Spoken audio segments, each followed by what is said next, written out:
Okay, and I'm not even gonna time this. We're just gonna go. That's all that really matters. I only have my timer up to block my view count. I added one tier above S rank because I feel like S rank isn't strong enough to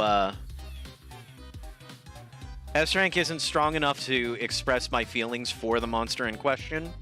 Whereas I also added one tier below D rank because there's one monster below D rank that I could do with being deleted forever. Actually, I may end up not even using F, but let's find out. And we're just gonna go ahead and get started. We're gonna go through the list. Rathian and Rathalos. Yeah, we could. Rathian and Rathalos, the OG power couple, the original flagship monsters of Monster Hunter. They are like the Waffle House of the Monster Hunter world. If they're not present, then something is definitely terribly, horribly wrong. I unironically love Rathian and Rathalos. I think they're an absolute necessity. I think they're a great entry into like the oh wow, oh crap, I'm really hunting something really terrifying. Like I actually think that like if there ever was a Monster Hunter game where Rathian and Rathalos were not in the game, I would absolutely riot. I would absolutely have a conniption fit.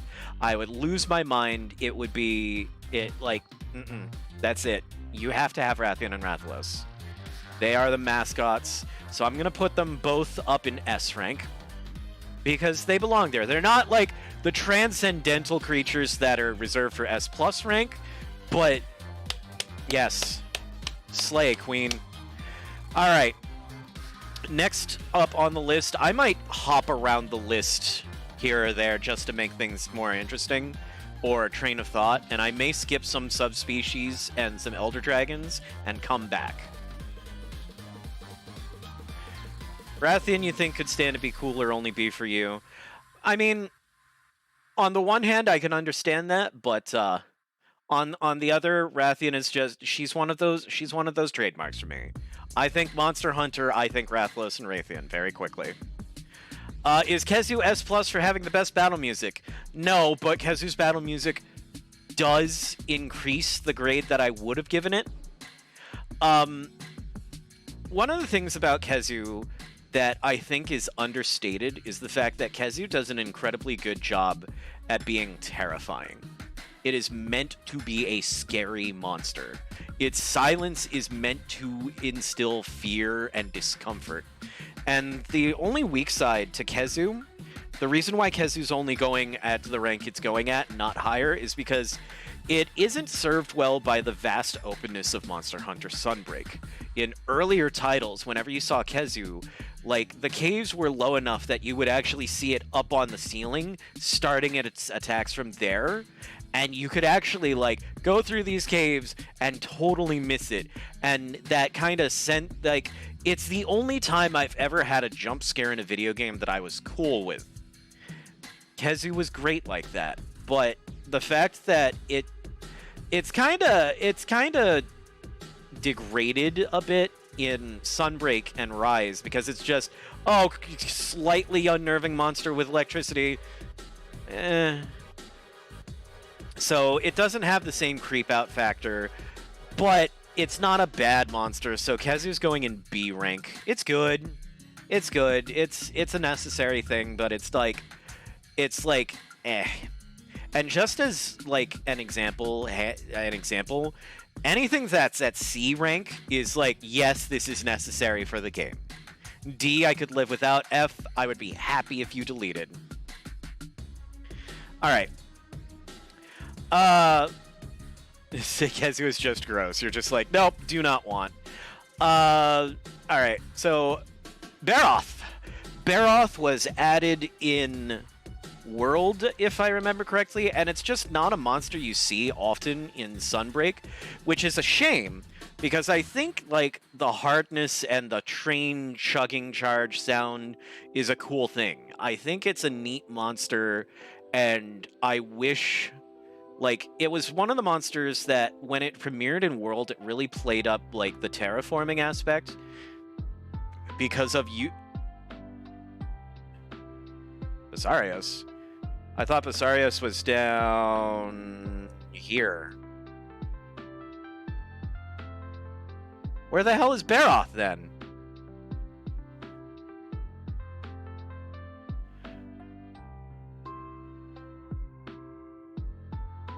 Those are dumb. I literally swapped Baroth and Basarios' icons because of what I thought they should look like. Well, fine. We're going to talk about Baroth.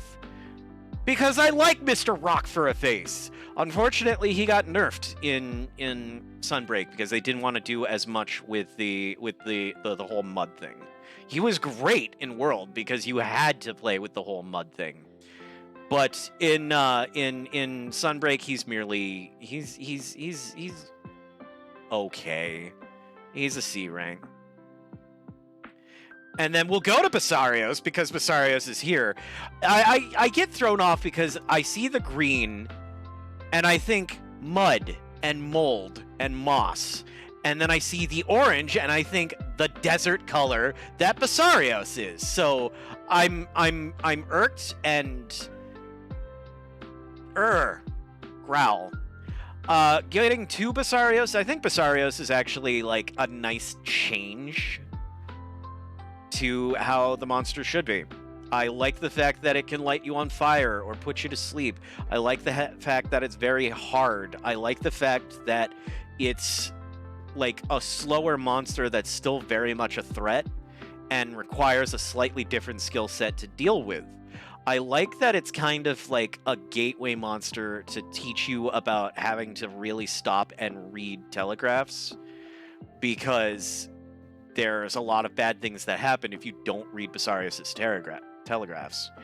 I actually think it's an underrated monster, so I'm going to put it up in the A rank because I like it. I like it a lot. Diablos. Diablos is a monster that has instilled fear in a lot of players because of its extreme violence and its ability to move around at a very fast clip. Being able to dive underground in sandy areas is terrifying, because if you're not aware of how to fight it, it's real scary. I like how over the top its gear is. I like the brutality fashion. I like the brutality of the monster, how it fights, how its weapons look, how its armor looks. It's just a brute force monster, and I'm a huge fan. Huge fan. I think Diablos is an A rank, and I am sticking to it. Next, we have Daimyo Hermitor. And I gotta tell you, when I first met Daimyo Hermitor, I kind of hated it because of the whole thing with its shell. But the more I fought it and the more I thought about it, like, the more charmed I was by fighting a hermit crab. It's such a clever monster. And I think the fact that it mixes up how a lot of combat went is a great choice. I thought it was the perfect choice for the introduction to Sunbreak's Master Rank difficulty. I feel like having a monster that changes the game it's a beautiful start. It is exactly what I like. It gave such a perfect welcome to Master Rank. We hope you enjoy your stay. That I am going to put him up in S rank. Yeah, that's how much I like Daimyo Hermitor. A for it's unique, and that's a thing that stands out. Shogun Senator, like Crab but angrier and causes bleed. For some reason, I just didn't find as much joy in Shogun Senator because, like, I think the thing that, like, really hurt me for Senator is it spending so much time underground, just kind of taking pot shots and causing bleed, and the weird fleshy thing when you break its shell. That actually reduced a lot of the charm for me because, like, Daimyo Hermitor actually has, like, kind of this level of sass as it fights. And that sassiness is fun because it feels like the monster has a personality. Shogun Zinokar doesn't have that. It just, I don't know, it just never, it never really popped to me. And the gear just felt like, it also doesn't help that Shogun Sinotor's gear just feels like recolors of Daimyo gear. It's not a great monster, but it's not a bad monster. I'm just kind of less, so he goes into C rank for me. That's just how I feel, baby. All right, we're gonna skip Furious Rajon and start with Rajon. Rajon is a thing of fear, and a lot of Monster Hunter players are just like, oh god, monkey. And like the fact that it's a Dragon Ball reference, the fact that it goes Super Saiyan, Rajon is cool. Rajon is a great addition to Monster Hunter.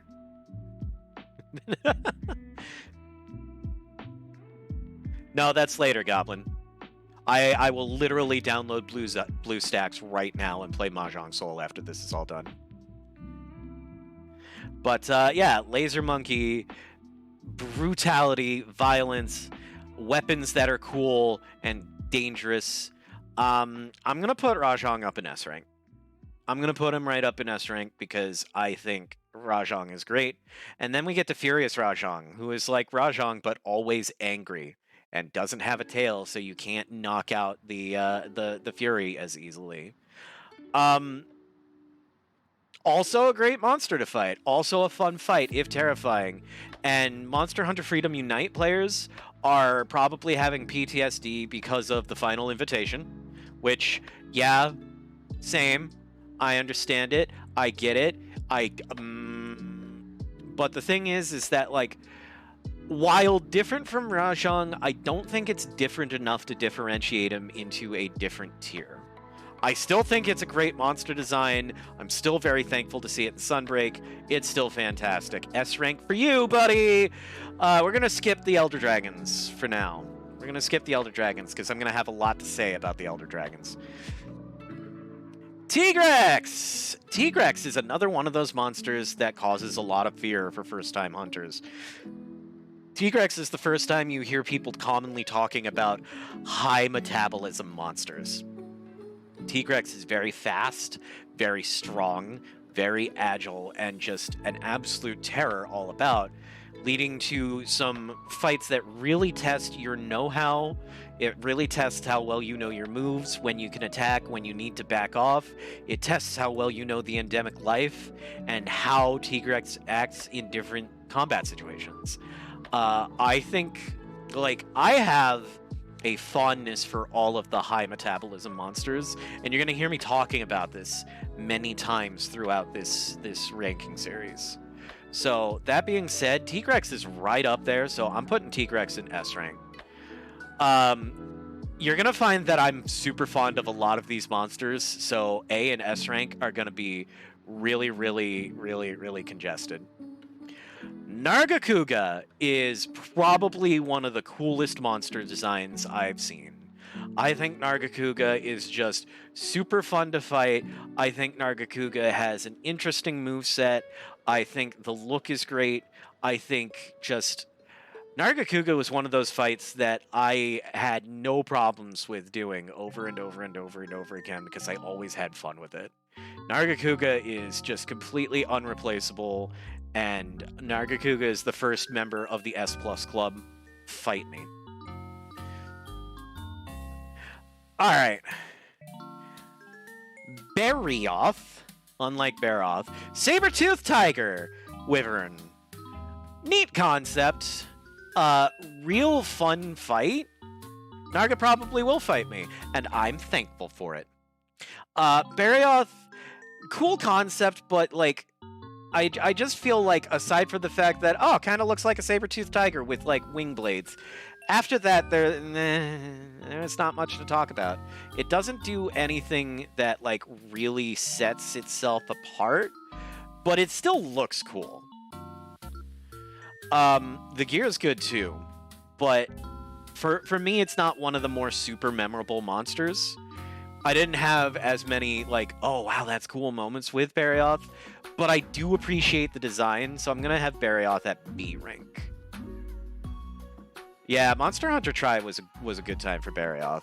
I remember Barioth having a lot of good parts for the variable bowguns too.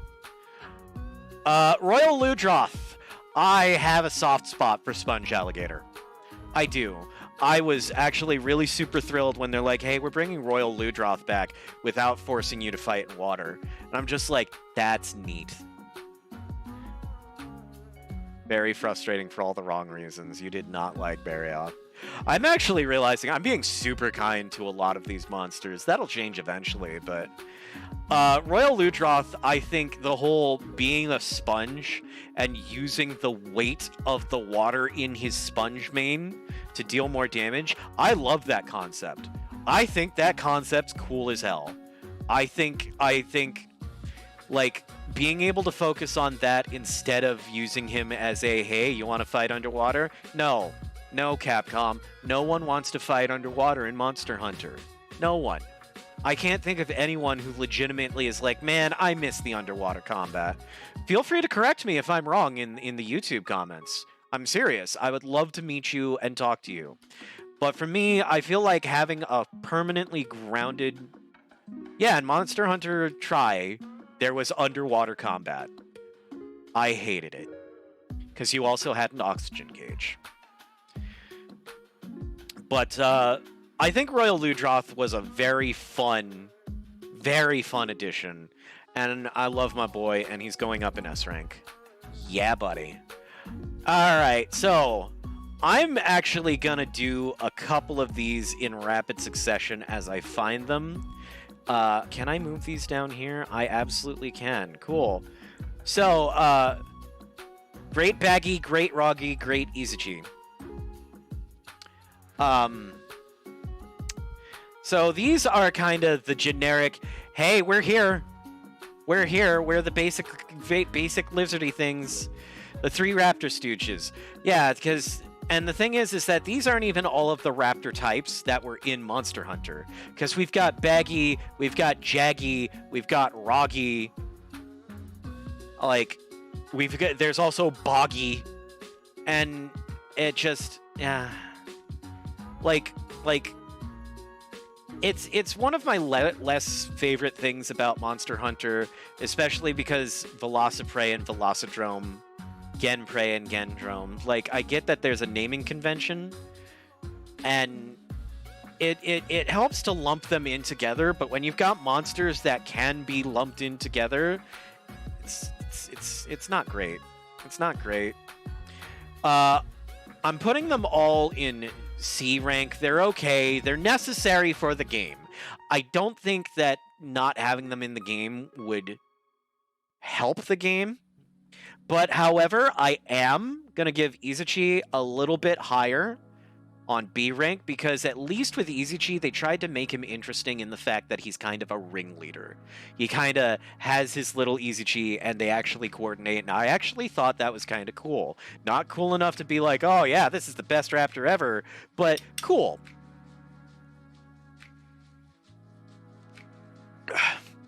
Next up, we have a monster that I love so much I have a plushie of him. I bet you can't guess where he's going. Zinokar was my absolute favorite addition to Monster Hunter. I love him. I love his design. The only thing that would make me any happier... Oh, thank you, Hamlin. F. The only thing that would make me happier is if Stygian Zinokar were added to Sunbreak. Stygian Zinokar getting added to Sunbreak, that would be all I do for an entire stream. Because, oh my god. If Stygian Zinokar were on this list, I would have to make a tier above S+. But, welcome home, buddy. Archeros, the honey-eating bear. Oh, bother. I actually think this monster is underrated. I think this monster is underrated, and I think it actually makes for a nice, interesting kind of low-level monster. Because Archeros is not a threat. Archeros, once you have some semblance of understanding of the game, Archeros is kind of a technicality, which is why I think having Archeros as the first anomaly quest that you do is actually a really clever choice. because we were like, it's just Archeros, we're fine. And then it was like, oh man, Archeros is kind of wrecking our stuff right now. I do like monsters that are neither dinosaur looking nor dragon looking, because there's a lot of monsters that are dinosaur looking and or dragon looking. So having something else identifiable is cool to me. I think Archeros is a good monster. Lagombi, big old bunny. I'm gonna give Lagombi the same kind of attitude that I give Archeros. It's a non-dragon, non-dinosaur, something a little bit kind of different that still acts as a nice low-B kind of monster. I actually also like the fact that Lagombi has it's a fluffy evil bunny that can create gigantic mountain-sized snowballs and dashes around on its belly. I actually think Lagombi's a great monster, and I'm actually putting Lagombi in A rank. Then we get to the farting pillbug.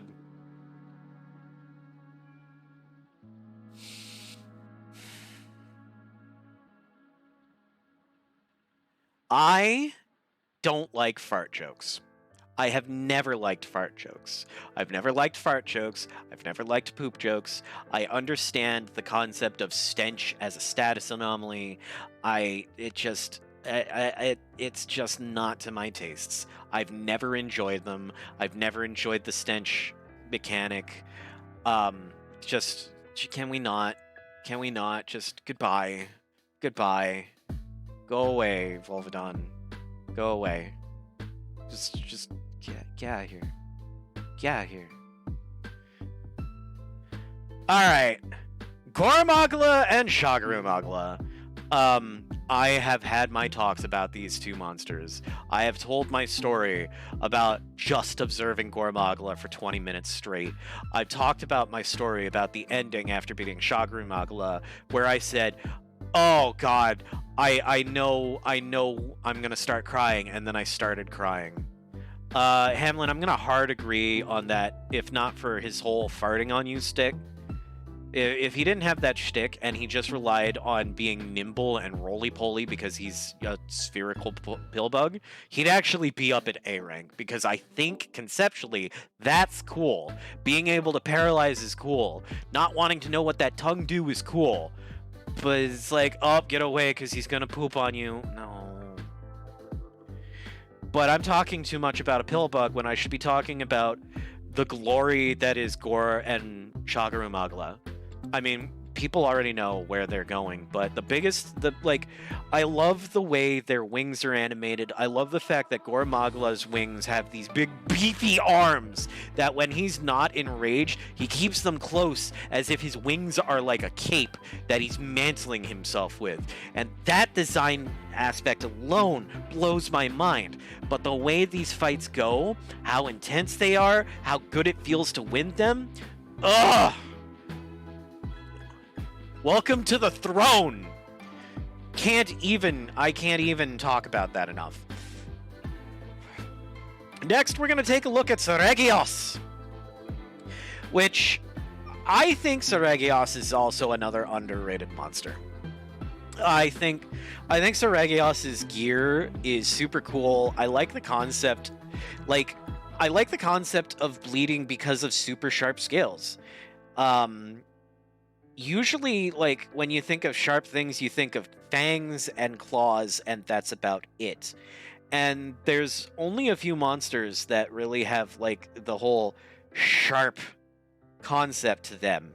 And that's Saregios, and that's a monster, and then there's a monster that's not on this list called Glavenus that actually has a nearly metallic tail. Its tail becomes, mostly practically, bone-like, and he actually sharpens his tail by dragging it through his teeth, which is savage. And then he can superheat it with his fire breath, and that's cool. If Glavenus was on this list, Glavenus would be at S rank. I don't care. Saregios is great. Saregios is going in the A rank. Sure thing.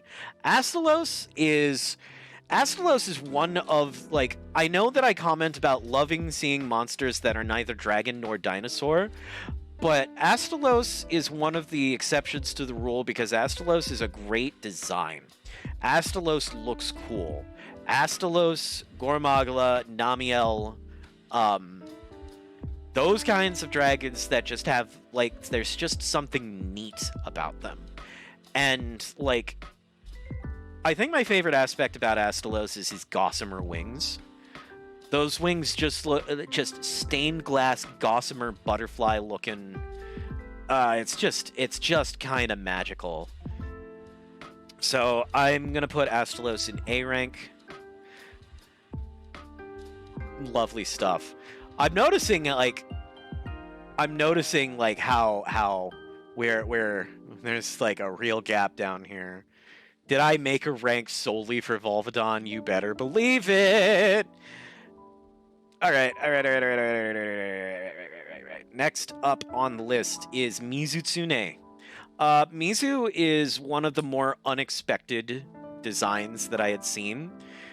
When she was added in Monster Hunter Generations, I'm like, oh, a soap dragon? There's no way that would work. And then I fought it, and then I'm like, never mind, this is cool. This is a neat concept. And, like, prior to Mizu, you didn't have very many fights outside of in the desert where you had to worry about your footing being unreliable. Being able to have a monster where you have to worry about slipping and sliding regardless of where you're fighting it it's a neat concept, and it's not something that's commonly done, and it adds a mechanic to the game that stands out. It's why Namiel has an attack that causes slick footing. It's a cool concept, and it works really well. So Mizu's going right up in A rank. We're skipping Crimson Glow Valstrax because I have words about Crimson Glow Valstrax. We're going to go ahead to Magnamalo. I appreciate the effort, Seth. That was a try. Mizu would be your 1 S+. You like Mizu a lot. Mizu's great. Mizu's very cool. Very pretty, fun to fight, good gear, good theme. You know what? You did talk me into it. We'll bump Mizu up to S. Magnamalo. I had to. At first, I was kind of iffy about Magnamalo, but when they started referring to Magnamalo as the Wyvern of Malice, I was just like, okay, whatever. Somebody let their 14-year-old edgelord fanfic writing ass onto the Monster Hunter team. But then, I actually saw Magnamalo fight. And malicious is a great word to describe Magnamalo. Because you have range, you have arena control. You have, Magnamalo dictates the pace of the fight. Because sometimes you will have an aggressive, Mewmy, angry purple Garfield that can go across entire fields, ready to take out anybody that dares to pick up a healing potion and start drinking. And then there are moments where it'll stop, where it's just kind of prowling around you, just looking, just watching you, just like, yeah, make a move, bitch, make a move, make a move. And I think that the fact that it can command an arena like that is cool. You do not see that very often in monsters. Usually it's just kind of an, all right, let's go, bam, let's go, we're fighting. But Magnamalo orders that you stop and take a look, and you play by the beat of his drum. And that really, really makes Magnamalo take off for me. Scorned Magnamalo, on the other hand, takes everything that I like about Magnamalo and pushes it up to 11. Scorned Magnamalo was an unexpected Master Rank 100 quest that I did not see coming, that I incorrectly guessed, and then I was so pleasantly surprised by, like I said, it's just every little thing about Magnamalo that I enjoyed just intensified. Scorned Magnamalo makes me feel like I'm being hunted, and that is a fun feeling. with how I like to play Monster Hunter. I like to push myself. I like to do things that are probably beyond my pay grade. I like to see what I am capable of doing. And Scorned Magnamalo just really made me feel great. So Scorned Magnamalo, this might be controversial, but I'm putting Scorned Maggie up in S+. I think Scorned Magnamalo is an absolutely amazing monster. Bishaten and Blood Orange Bishaten. Again, we've got monsters that are neither, you know, dragon nor dinosaur. And the whole kind of fruit bat flying squirrel mix is neat, but Bishaten doesn't really wow me. Bishaten doesn't make, like, I don't get excited about going to hunt a Bishaten. I'm just like, whatever. It's okay, but it's not like... I don't have fun with the fight. I think it's kind of annoying. I think the whole being able to pick up its fruit is an absolutely unnecessary mechanic. I don't think it adds anything to the fight. I think it was just wasted effort. I don't think it's a bad monster. I think it's merely okay.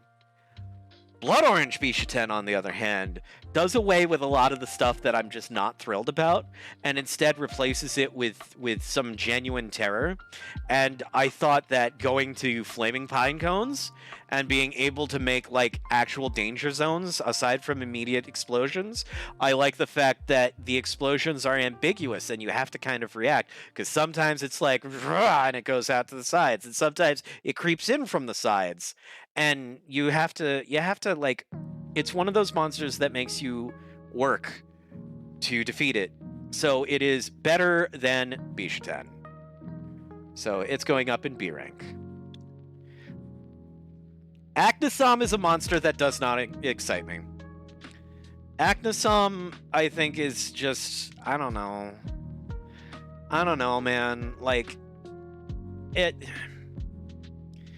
reminds me of, like, the demon in the yokai in Japanese lore about, I don't know what they're called, but they're like the umbrellas with a single Geta-clad foot and a face. And I think that's what they were going for. But it's just, like, I know it's supposed to be like generic fire monster, but I kind of don't care.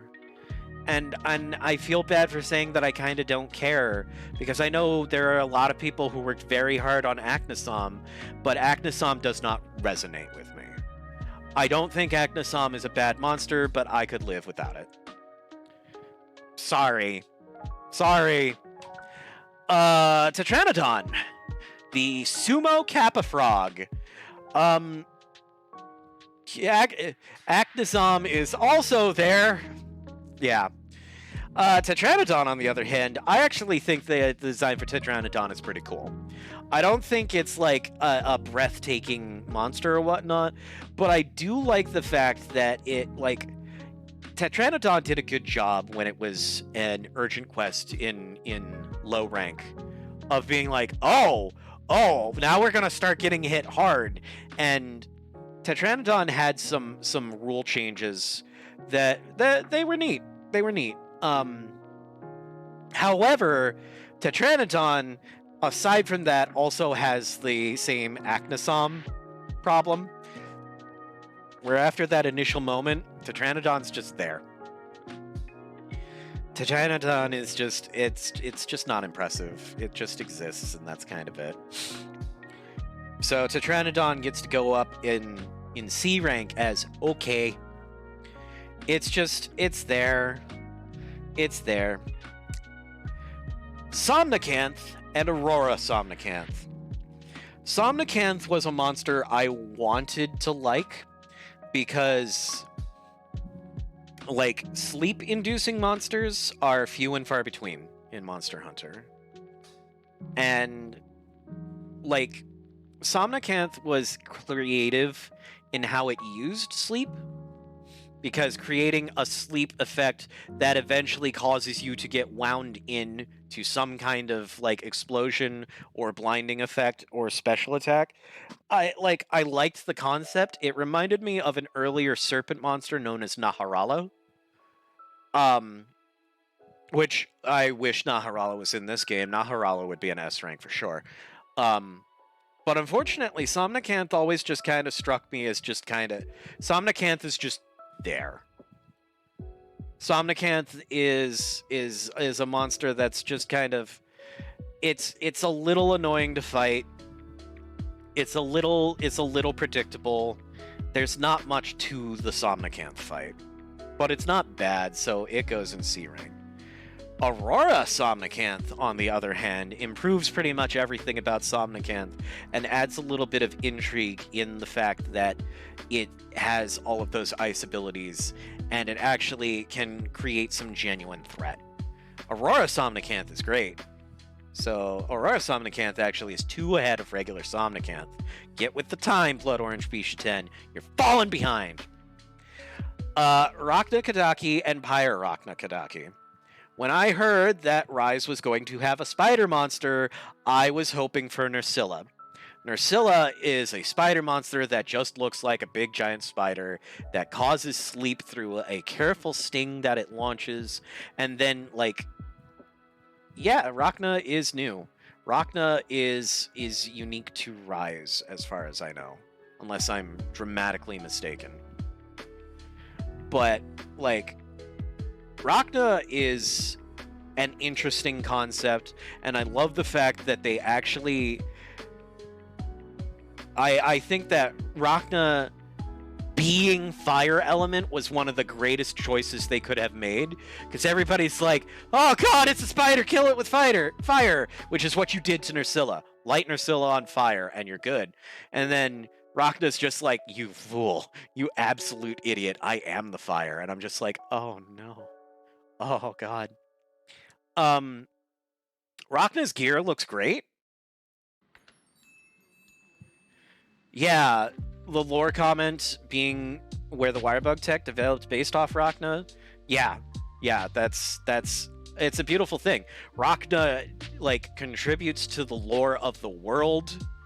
I think Rachna's a cool monster, and I think Rachna deserves A rank. I think Pyre Rachna deserves S rank, because Pyre Rachna Kadaki is just, oh yeah, it is super satisfying to fight. And Pyre Rachna Kadaki adds a lot of tension and frenzy and fire and pain, and it's a more fun fight, in my opinion. It's an intense, fun fight. Absolutely. Alright, Armitron and Magma Almudron, also new to Rise.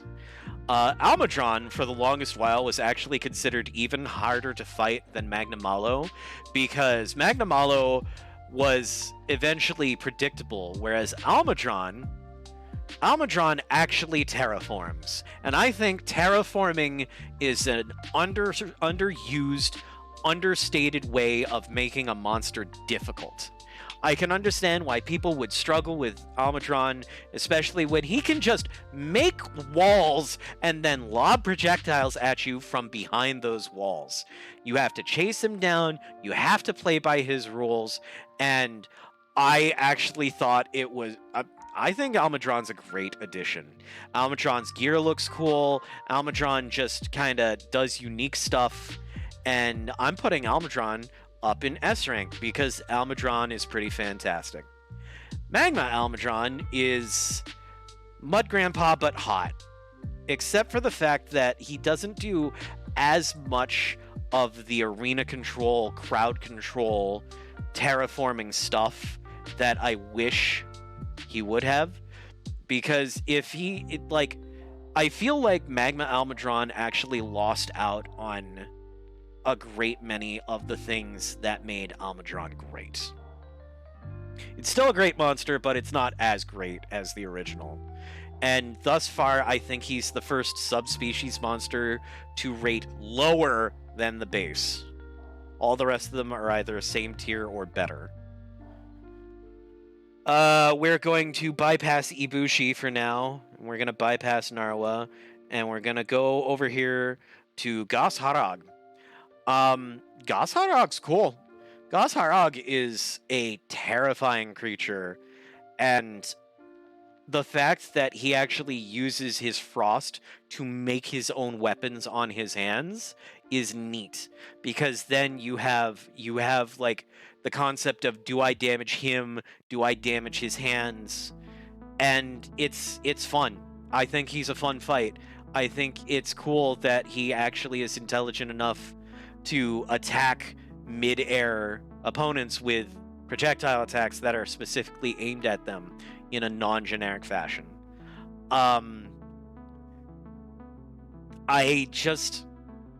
He's great. I don't think he's like fantastic or absolutely sublime, but I like him. I'll put him in A rank. And then we move to Anjanath, the classic T-Rex.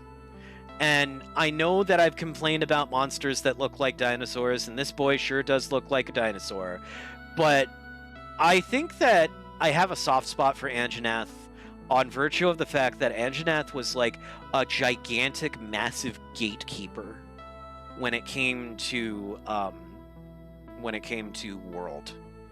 The first time I fought Anjanath in Monster Hunter World, it took me 37 minutes because of how absolutely ridiculously powerful it was. And Anjanath felt powerful. Anjanath is a fun combatant, and there's just a charm in just like, yo, I'm gonna get on the back of this flaming T-Rex. This T-Rex breathes fire, and I am going to hurt something with it. But the thing is that it's, aside from that, it is kind of, like, I hate saying something is generic, because the Raptor Stooges, those are generic. Anjanath is also generic, but in a different way, and it's it's okay. But I'm gonna move Angie up to good, because at least Anjanath has presence. We're not gonna talk about Allmother yet, and we're gonna go to Puke, and you know what? I actually think Puke is an underrated monster.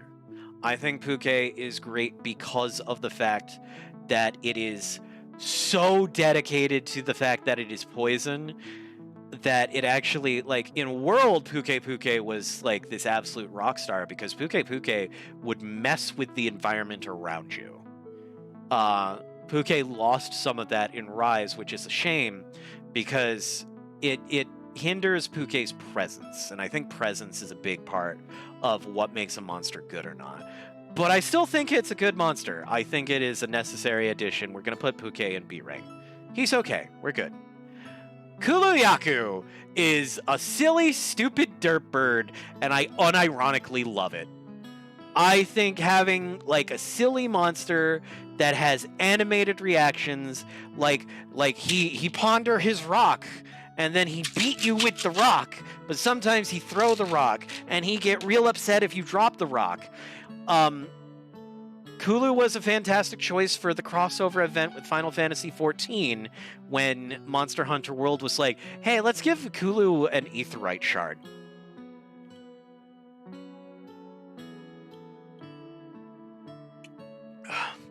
Pardon me, but I unironically love Kulu. I love how stupid it is.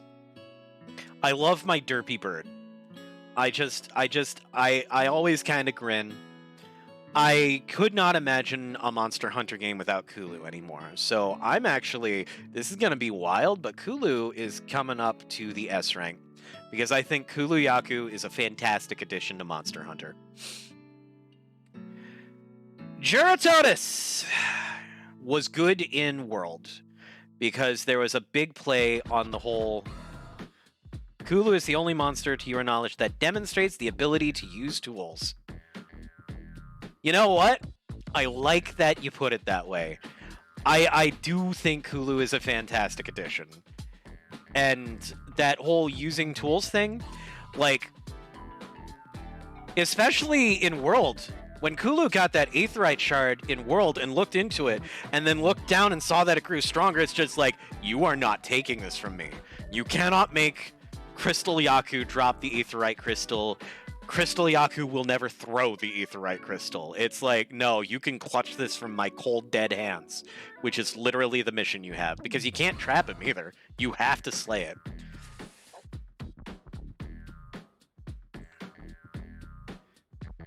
He looks derpy. I think conceptually Kulu's great. I think his animations are great. I think he's just a wonderful addition. A wonderful addition. Juratotus, on the other hand, good in World. Good in World, not as great in Rise, not as great in Sunbreak.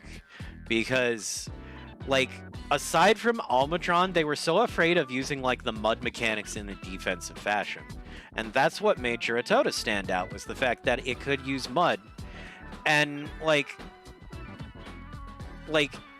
I feel like Juratotus got nerfed, which is a shame, because Jura and its hot cousin Lavasioth were cool concepts, but I just don't have fun with them in Rise, which is a shame. Yeah, like you could remove Juratotus from the game, and I would barely notice. Sorry, that's just how it be in this cold bitch of an Earth. So, alright. Toby Katachi, or as I used to joke, Baby Zinokar. I was actually kind of resentful of Toby Katachi at first, because when they revealed Toby Katachi as an early monster in Monster Hunter World, I'm just like, wow, they just deconfirmed Zinokar, because why would they put Zinokar in the same game with a sleeker, lithe version of him that climbs trees and swoops out like a flying squirrel? Fortunately, Zinokar got added to World later on in Sunbreak, so I actually wasn't as angry at Toby anymore. But, like, Toby Katachi is cool, but only just, and, like, the whole flying squirrel thing is neat, but the mobility, like, the maps in Sunbreak and Rise don't really lend as well to the mobility and the aerial aspect of Toby. Because in World, Toby's aerial aspect was way more unexpected, and it was kind of a neat thing to be afraid of, but in Rise, you barely ever see it. Also, Toby doesn't have its subspecies in this game. Viper Toby Katachi was a terror in Iceborne for being able to inflict both poison and paralysis, and being one of those awesome high metabolism monsters I was talking about earlier. Toby's okay. I'm not super impressed. Sorry. Basil Juice, and I'm actually going to pull up Seething Basil Juice while we're here. Basil Juice is a polarizing monster. People either absolutely love Basil Juice or they absolutely freaking hate him. They either love him or they think he is the worst thing on the face of the planet, and I love him. I love Basil Juice. I think Basil Juice is such a neat concept of a monster who actually, like, fills scales with explosive liquid, and just the scope, the control of the battlefield, the intensity, the battle theme, the fact that you play by Basil Juice's rules or you die, and I love it. I unironically love Basil Juice. I love the fact that Basil Juice back in World was the monster that made me think, you know what, maybe I should put the lance aside and try something a little more mobile. Basil Juice is a fantastic monster. Seething Basil Juice is gonna go up into S+, because Seething Basil Juice is just all the stuff I love about Basil Juice pushed to 11. In a lot of cases, a lot of these subspecies are just, like, there's two ways that subspecies go in Monster Hunter. Way number one is take the monster and just make everything that made that monster great and make it greater. Like, for example, Basiljuice to Seething Basiljuice, or Zinokar to Thunderlord Zinokar. And then you've got the second version where you actually change the inherent element of the monster, and it becomes a neat, unique, new encounter. Bishaten to Blood Orange Bishaten, Zinokar to Stygian Zinokar,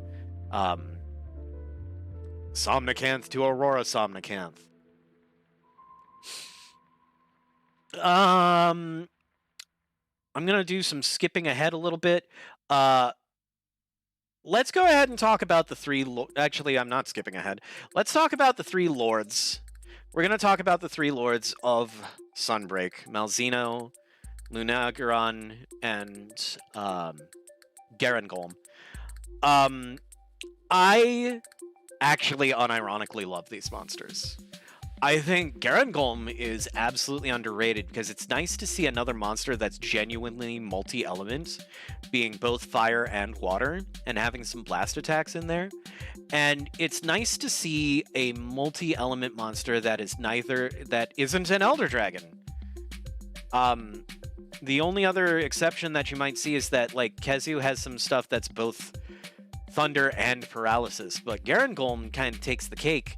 And the only thing I have against Garangolm, which I'm not even going to complain about the monster design, is that I was hoping to see multi-elemental weapons from Garangolm, because I wanted that. I thought that was one of his neatest feats. But the fact that we've got another monkey, and the monkey's cool, and the monkey's got some interesting stuff going on, I think Garangolm is an underrated fight and is going up in S rank. Lunagaron gives me hope that Odogaron from World and Iceborne comes to Sunbreak, because it's such a similar monster, but instead of focusing on a bleed aspect, they actually make the lycanthropy like a full-on actual thing to watch out for, and that just lends to a fight that keeps itself fresh and interesting. There's an intensity that comes from that is hard to match, and I think Lunagaron is also an S-rank monster, for sure, 100%. And then we get to Malzino. Malzino is one of the most theatrical.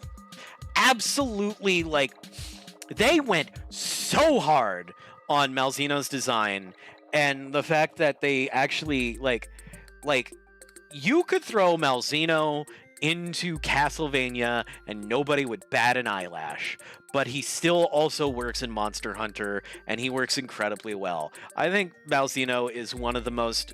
Malzino, like, the Citadel, the music, the sheer aesthetic, the theming, everything about Malzino is one of the most sublime things that's been added to Monster Hunter. Yeah, and the fact that the Belmonts would... Yeah, a Belmont would look at Malzino and be like, oh crap, I need to get on that now. And that's okay. That's fine by me. The teleport is incredible. Blood Blight is incredible. The music is incredible. Just absolute fantastic design. Please, yes. God, yes. 100% love it. Whip weapons in Monster Hunter 1. Oh god, I have talked about this before, and I'll say it again. Give me a Kusarigama. Give me a chain weapon with a sickle at the end of it. Give me the ability to swing myself around monsters. Give me the ability to trip. Give me the ability to control movement. Please, yes. We're gonna skip the final boss. We're gonna go to Espinas, which, the bad breath of Monster Hunter. There are some players who played online back in the days of the MMO, and they were terrified by the fact that Espinas was the moment where it's like, hey, yeah, this game's free to play, but you really don't want to play it like that anymore. And they brought Espinas to Sunbreak, and I was expecting Espinas to be nerfed because of the fact that there weren't, pay-to-win purchases. But no, they left Espinas as is. And I kind of like it. I like Espionaz's weapons. I love the dual element to the weapons because they're typically fire poison. I think they look cool. I love the concept of Espionaz just not being bothered when you get close. So Espionaz is going into A grade for sure. And then I think we're getting into like extra special subspecies. We're getting into DLC monsters. So the next thing I want to go over are the apexes. And there are only 2 apexes that were added in this tier list. 4 of the 6 apexes aren't listed, but honestly, all of the apexes, frankly, are all going into D rank. All of them would go into D rank, including Apex Zinokar, because all of the apexes are just an already existing subspecies that they renamed to Apex, and frankly, just call them for what they are.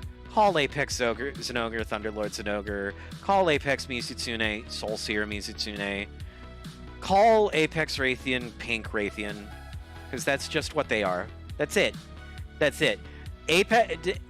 Apex is just a name change and a palette swap, and otherwise, I don't care. I literally could not care less. Sorry.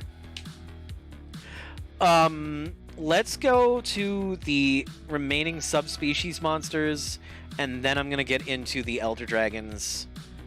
We're going to start with Lucent Nagakuga. Lucent Nagakuga was originally in Monster Hunter 3, if memory serves. Either 3 or Tri. And Lucent Nagakuga in this game is one of the coolest designs ever.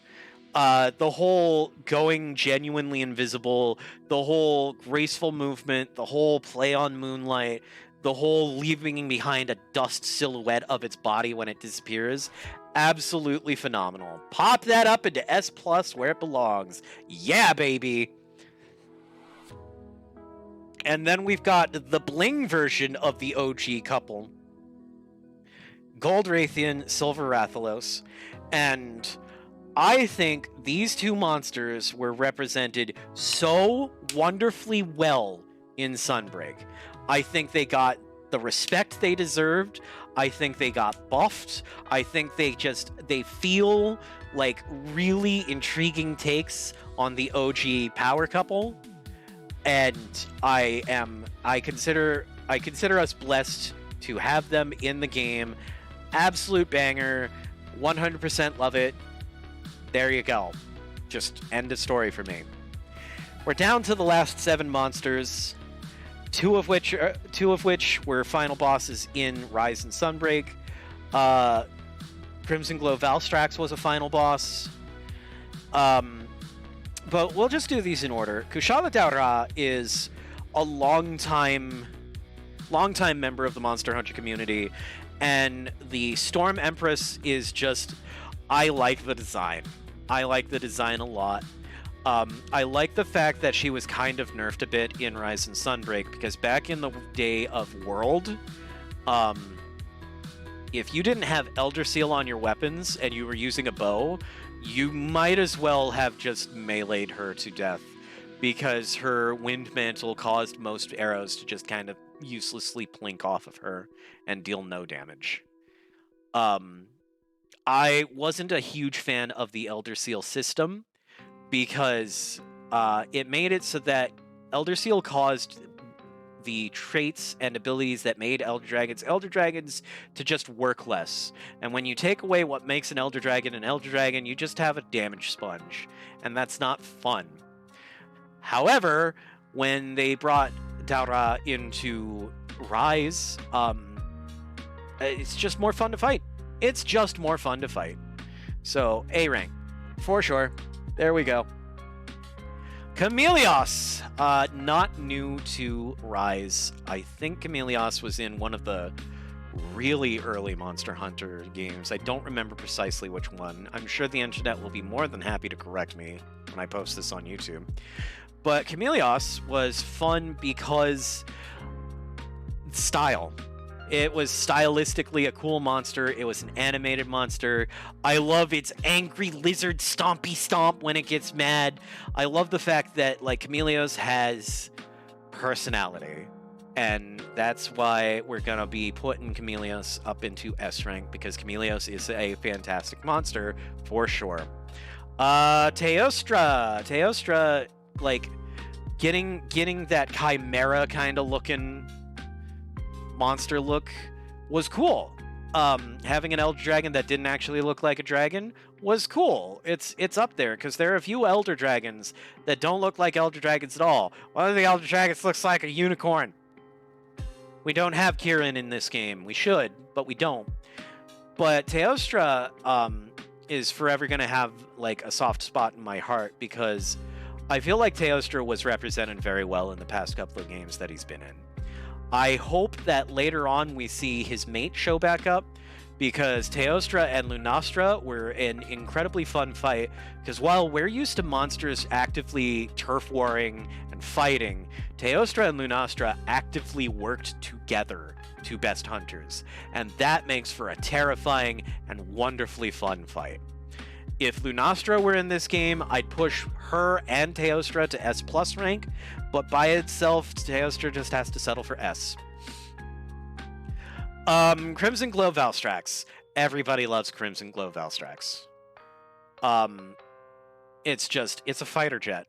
It's a fighter jet with laser beams, and there's always a huge amount of spectacle involved. The gear is so ridiculously over the top, because it's either white sharpness or red sharpness, and it makes me wonder if the Rarity 10 version of the Valstrax weapons is pink sharpness or red sharpness. We'll find out eventually when we get to the point where we're fighting,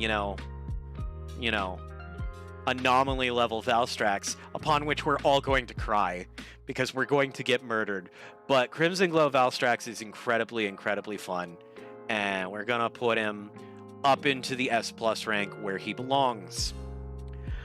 I'm gonna talk about Ibushi and Narwa at the same time. I feel like there was a huge missed opportunity in the form of Ibushi and Narwa. None of the Elder Dragons are anomaly. Yeah, that's true. I'd like to see that change. I'm hoping that Risen Camellias is just like the evolution of Elder Dragons, because I want to see what they do with it. But going back to Ibushi and Narwa, I feel like I said, I feel like there was a huge missed opportunity with these two. Just because, like, when I heard that, oh, there's a mission where we're fighting them both? We're fighting them both? We have to stop the calamity by fighting them both? Are they gonna work together? Nah, she gonna eat him. You fight them one at a time, and then you fight her when she has both the powers, and, like, don't get me wrong, I spent a lot of time on those fights, and I feel like they were great final boss encounters, but the fact of the matter remains is that I was so upset by the fact that there was no actual teamwork. There was no this is my mate, look at my mate kind of thing, and that really kind of irked me. That really just kind of rubbed me the wrong way. I felt like having the both of them there, and instead of them fusing into effectively Narwa the All-Mother, I would have liked to see them as two separate entities whose powers played off of each other, and you had to keep an eye on both of them, because you never knew when one super would coincide with another super and create annihilation. I feel like that was a huge, huge misstep on Capcom's part, and it could have been handled way better. Ibushi's merely okay. Narwa, I'm gonna push up to good, because at least Narwa was like a really memorable final boss fight, but just, I'm sorry. Not my favorite final boss. Not my favorite. Not by a long shot. Xenojiva would be S. Shara Ishvalda would be S+. Atal Ka would be S+. Fatalis would be S+. But these two were honestly kind of disappointing as final bosses. And then we come to the final boss of the story of Sunbreak, Geismagorm, or as they called him, the Archdemon of the Abyss. I kind of wish they played up that whole Archdemon thing a little bit more. I do love the fact that it was a multi-phase fight. I love the fact that the Curio came into play. I love the fact that we went back to a genuinely behemoth gargantuan monster. And I love the fact that, like, we had to have this really fantastically large arena just to accommodate how big he was. I like the fact that there were multi-tiered kind of mechanics that went on, hiding behind rocks to avoid getting sucked in, gunning down Curio off of its back while it was climbing up. There was a lot of things going on in the Geismagorm fight that felt really good, and the whole reprise of Proof of a Hero during the final phase of the fight was great. That was a very impressive thing. But my only real complaint is that while it was a good fight and it was a great experience at the end of the game, it didn't quite give me the same wow factor as some of the monsters leading up to it. Like, it was like, all right, yeah, let's go. This is cool. This is neat. I'm into it. But it didn't blow my mind. Xenojiva blew my mind. Shariashvalda blew my mind. Atalka was one of the coolest, neatest final boss monsters ever. Geismagorm was just big bad boy. Yeah, Geismagorm is the biggest monster that you've seen on a bender. But there were a couple of monsters earlier on in the Monster Hunter series that were so large that a good portion of the fight actually took place on their back, despite the fact that they were seen as siege fights. And I think that the Rampage fights in Base Rise were an attempt to kind of get that siege sensation back, but I just don't think they hit quite right. They're fun. I'll do Rampages. I'll enjoy Rampages, but they didn't have the same wow factor, and they were kind of samey. I can understand why some people would be turned off by them. I can understand why Capcom wanted to focus on new things in Sunbreak. Do I think that Geismagorm is an absolutely sublime monster? No. I don't think we're going to see Geismagorm in any game beyond this one. But I do think he was a great fight, and that is where I'm choosing to put him. And there we go. Have yourself a tier list of my opinion on how I feel about the monsters in Monster Hunter. You'll notice that most of them are up in A or S rank, because I feel like Sunbreak had some really fantastic monster designs, and I feel like some of the grandfather designs that they chose for the game were absolutely exquisite. I think the pacing of the game was very good, and I think I still contest. I still insist that, like, the pacing of the monster selection in Monster Hunter Sunbreak and the gradual move through Master Rank is probably one of the best bits of pacing I've ever seen. And I think that actually made for a really great experience. Because in previous Monster Hunter games, I had moments where it's like, oh yeah, I'm in Master Rank, and okay, MR1 is pretty cool. MR2 is, I don't care. MR3 is pretty cool. That wasn't the case in Sunbreak. Every MR, every half bit of MR, there was something that blew my mind, and I'm like, yeah, this is feeling pretty good. Yeah. So, I think Sunbreak is a fantastic Monster Hunter game. I think it might be my favorite of the Monster Hunter series, which is a big statement to make. I actually, like, I feel like I spent more time having a great time in Sunbreak than I did in any other Monster Hunter game I can think of. So that's That's how I feel. Raj is loving my nostalgia here, and I think this is a good spot. Zora Magaros is the walking volcano in World. Yes. And that was a real interesting siege fight. The master rank version was kind of more of the same, just less forgiving, so that kind of left a bitter taste in my mouth. But the first time I did Zora Magaros, I was like, oh, holy god, this is, oh god! And then all of a sudden Nergigante appears on its back, and it's just like, yeah, go repel Nergigante, or don't, you do you. But yeah, I think this is my tier list. And I'm sure there are some people out there who think I have everything wrong. I'm sure there is at least one person out there who thinks that Volvaton is a blessing and God's favorite creation. And you're wrong, and I'm sure you'll find your way to my YouTube comments. But yeah,